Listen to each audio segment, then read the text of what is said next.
Hello, and welcome to this week's episode of Margaritas with Marguerita Cheng, CFP Pro. We know you are going to absolutely love today's guest. Author Kanchan Bhaskar has written a beautiful, beautiful book called Leaving: How to Set Yourself Free from an Abusive Marriage. That is the topic of the show. She is going to tell us her story, how she set herself free. So take it away, Miss Rita.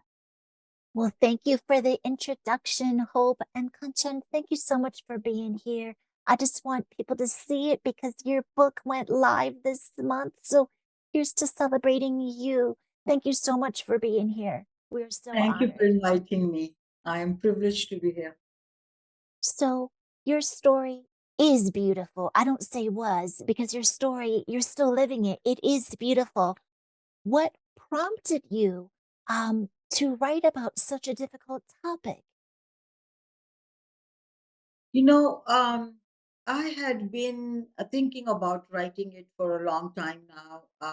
My children have been telling me forever, since my divorce, in fact, 20 years back, that I should write my story and reach out to the people and share how I came out of that trap that I was in um, while I was with my perpetrator.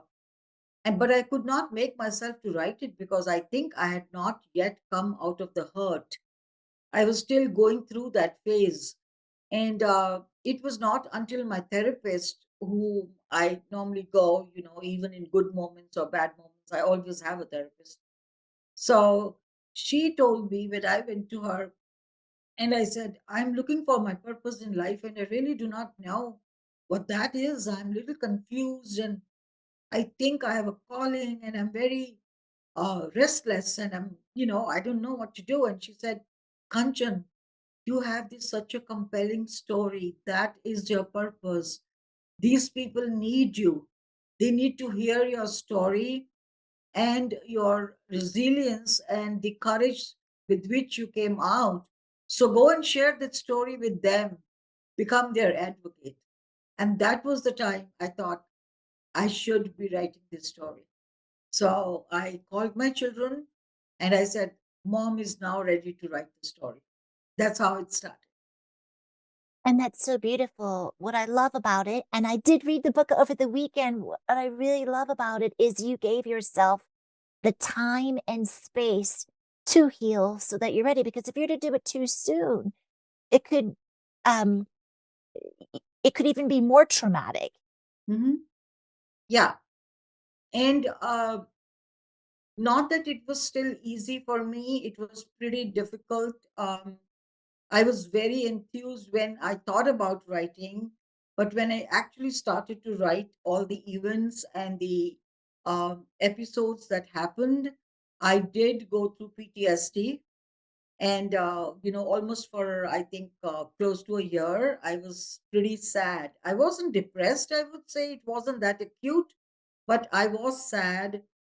But towards the end of it, I feel that I've healed because now that I've shared it with the world and shared with them also the hope and the desire and the empowerment that I got from this journey, the transformation that happened has healed me quite a bit. Thank you so much for sharing. One of the things that I read on the back, and this is like, oh, I definitely want to read this, is a lot of people say, why doesn't she leave? And why does she go back? You know, this was your story. This is your story. What do you say to people who, of course, I want them to read the book and they should read the book, but what do you say to people who are scared to leave, know they should leave and they go back? Since you've been in that situation, It I think, is, yeah. So I know that's a question that society always asks, why didn't she leave? Or even when you share, it's like, why don't you leave? That is one big reason that the victims do not speak up, because that's what they're going to hear. Why don't you leave? Why are you with him? But everybody has a typical situation. Either they are fearful of the perpetrator, that they are going to kill them, and that is what they have been threatening them with for so long, that if you leave me, I am going to find you wherever you are and I'm going to kill you. or they say that I am going to commit a suicide myself. So that also worries the victim. At the same time, the society also does not support. Everybody wants to stay away from that because it's also an unsafe situation at times for them, because they do not know what the perpetrator could do to them. And there could be financial reasons for not leaving, there could be children involved for not leaving, there could be no other home where to go to. I mean, there are n number of factors that make the victim stay and keep on bearing that torture. Absolutely. And the other thing that's really important is we think about the cultural nuances, not just yourself, your children, but your family, Yes, retaliation, alienation, yes, isolation. Is correct. that right? Absolutely, that is totally right. Especially from the culture that I come in, uh, a girl, when she is given in marriage, we call it given in marriage. That means that you are given now to another family. You are not our responsibility anymore from today onwards.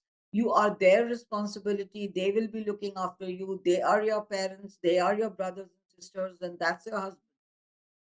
So if at all you are coming back to our house, you should be coming smiling and comfortably, but not otherwise. So that is kind of a traditional thing coming on from generation to generation. It's not that whether I belong to a very modern family and a very enlightened family, but still that was at the back of my mind, that I'm supposed to stay back here with my husband and not keep going back to my parents. Uh, but at the same time, once you are out of that house, it's very difficult to go back and accommodate again in the same house with your own parents and with your own brothers and sisters whom you've left. It's like you become homeless. You neither belong to your parents' house anymore, you don't belong to your husband's house anymore, and you don't have another place to go. So you are like a homeless person.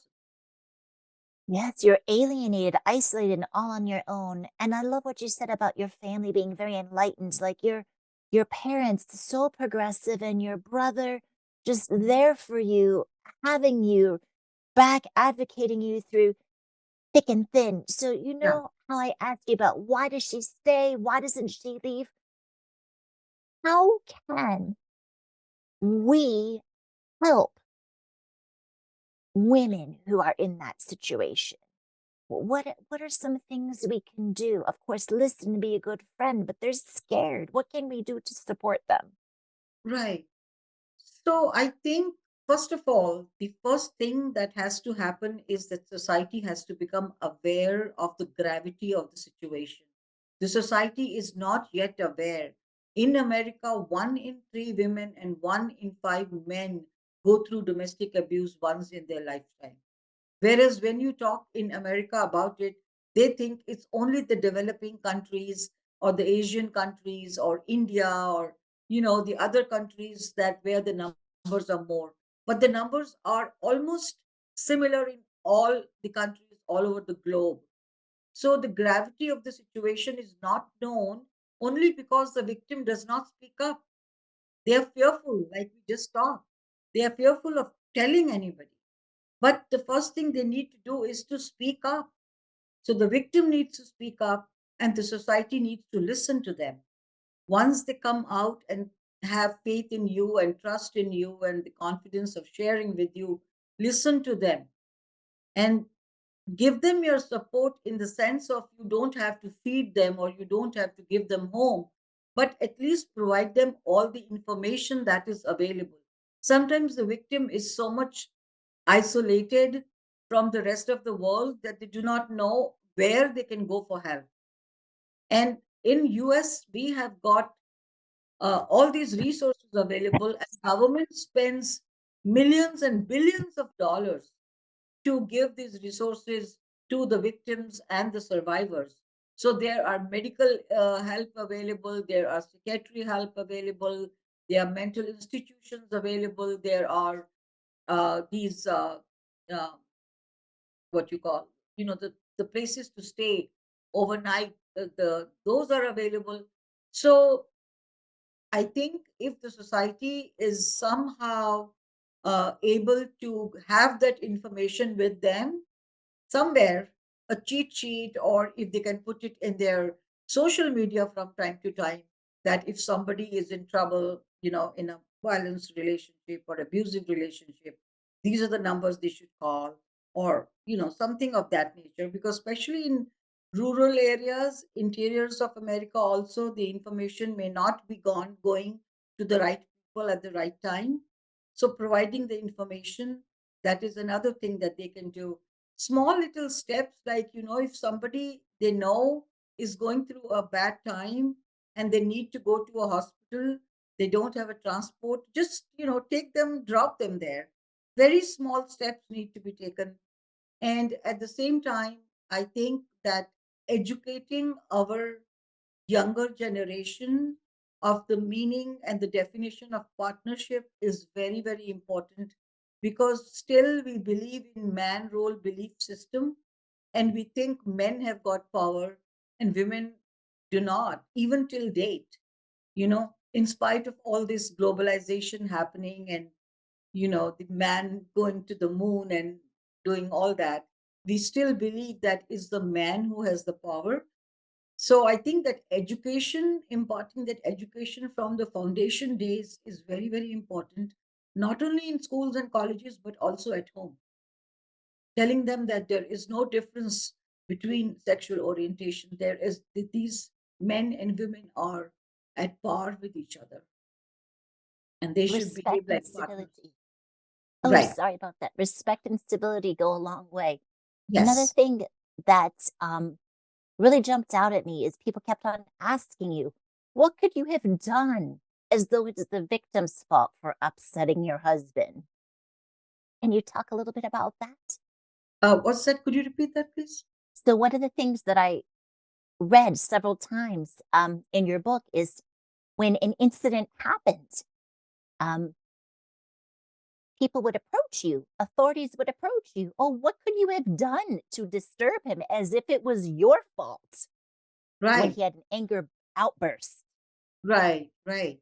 And that is what typically happens, that the perpetrator manipulates the victim so much that every time the victim thinks that could be it's my fault, he got instigated, because maybe I should have done it this way, maybe he wouldn't have gotten instigated. That's how the victim starts to feel it's a normal life for me. Then what, he slapped me, then what, he twisted my arm, then what, he pushed me. It's okay. After all, he repented. After all, he came to me and cried and asked for excuse and asked me to pardon him, and that he has nobody else in life. And so the compassion arises in the victim, and they keep on staying because of that too, because of the manipulation, which they don't realize till they, everything has gone above their head and they can't tolerate it anymore. So that is where the years and years go by. And especially in India, I've noticed that whenever I approach the lawmakers, the court system, the attorneys, they were totally traditional, I would say, so to say. And I was myself surprised, because I thought with in 1980s, the globalization had started to happen. There was a lot of urbanization that was happening. Industries were coming in all over the place. People from rural India were moving to the cities. And I was like, these men are now educated. They understand it. But they didn't. When I approached them, they said, what do you do that he hits you?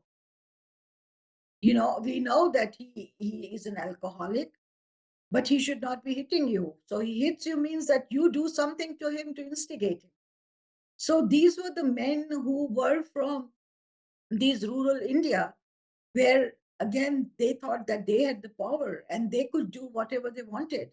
The woman is not supposed to ask for divorce. That was a big no-no at that time, that a woman is asking for a divorce. How come you can ask for a divorce? So it was like, what do you do to him? Yeah. So, of course, you're very strong. You have many angels that also helped you along the way. So, as we wind down our conversation, share some of these experiences and some of these angels who really believed in you and helped you along the way. They believed in you, and then you in turn believed in yourself. So, Yeah. So that was a faith, my faith, that carried me through. If I didn't have that faith, I think it would have been very, very tough for me to escape. But my faith in universe, that universe is my friend, universe is benevolent to me, universe is going to help me, brought me all these angels and collaborators and mentors who provided me the direction. So when I was a victim till that time, I thought, I'm lost, I'm numb. I could not process the whole, the whole torment that was happening with me in my mind. I was so numb. But when I started to pray to the universe, I would stand in wilderness and look up at the sky and say, please give me direction. I want to be free. I want to protect my children. And that is when these angels started to come. And these angels were somebody like you and me. They were common human beings. They were not like somebody who's got a different face or wearing white clothes and having those wings on their shoulders. Nothing like that.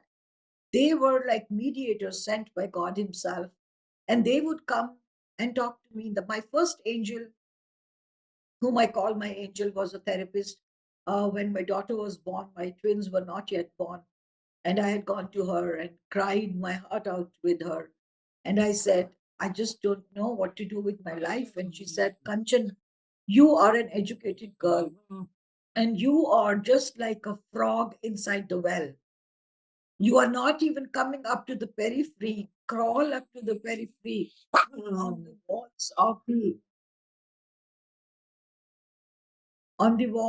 the well, and look at the periphery. Look at the world outside. There is a whole lot of opportunities waiting for you. Why don't you look at those opportunities? So that thought sat into my psyche for a very long time. And then the second angel who came to me was somebody who said, um, whom I said that, I'm really sad and I've got these three children. I just don't know what to do. And she said, you have to become financially independent first before you think of anything. And I said, I've got these three children. How can I go out to work? And she said, stop making excuses. So these are the angels who did not come and intensified my self pity. They were not like saying, oh, it's okay, things will become all right. They gave me challenges. They told me, no, don't make excuse. Leave your children wherever you can. Hire a servant, hire a nanny, put them in day boarding schools. But unless you become financially independent, you will not have the confidence in yourself and you will not be able to make a plan to escape. So do that first. And that was the day of my turning around. I was in a job within a month. Yeah. that's so beautiful. Thank you for sharing that. I mean, this is timeless advice to all because March we celebrate Women's History Month, April Financial Literacy Month. So, yes, to be financially literate and confident is to be empowered. So, Kanchan, what's next and how can we help you promote your book? So I have become an advocate. I did a certification for becoming an advocate for the women of domestic violence in the state of Illinois. And I do voluntary work with the group counseling and some one-to-one counseling. And that is exactly, I want to continue with that.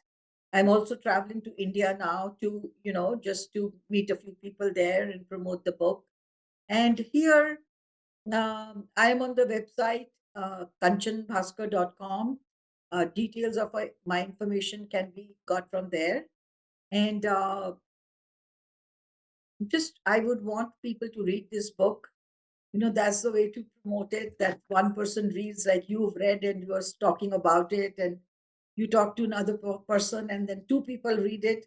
And I think my only uh, ambition here right now is that even if I'm able to make one person's life better or two persons' life better, then those two people will go to other two, and then those four will go to another two. I think that's how we can form a chain and help a few people in our society. And the society, if we all get together, I think we can make this social change possible, where we can help this pandemic, if not go from the roots, but at least control.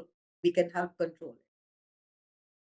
Well, thank you so much. So well said. Leaving. Definitely my required and recommended read for the month.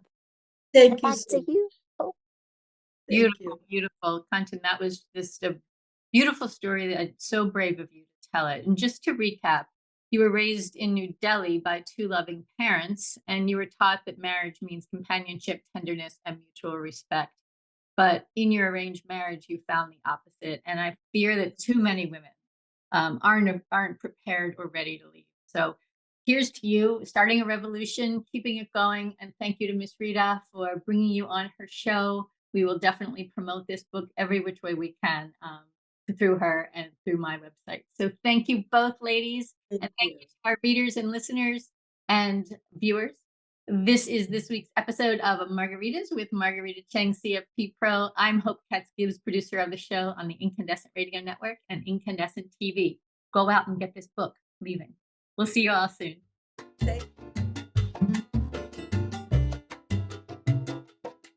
Thank you so much for being part of our Incandescent Radio and TV family. This is Hope Katz-Gibbs, founder of Incandescent Incorporated, the PR and publishing company for women entrepreneurs.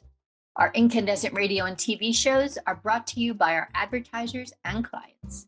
Margaritas with Marguerita Cheng, CFP Pro, brings us 15 minutes of tips every Friday at 5 p.m. Eastern on Facebook Live, where you'll meet experts who are helping us flex our financial muscles.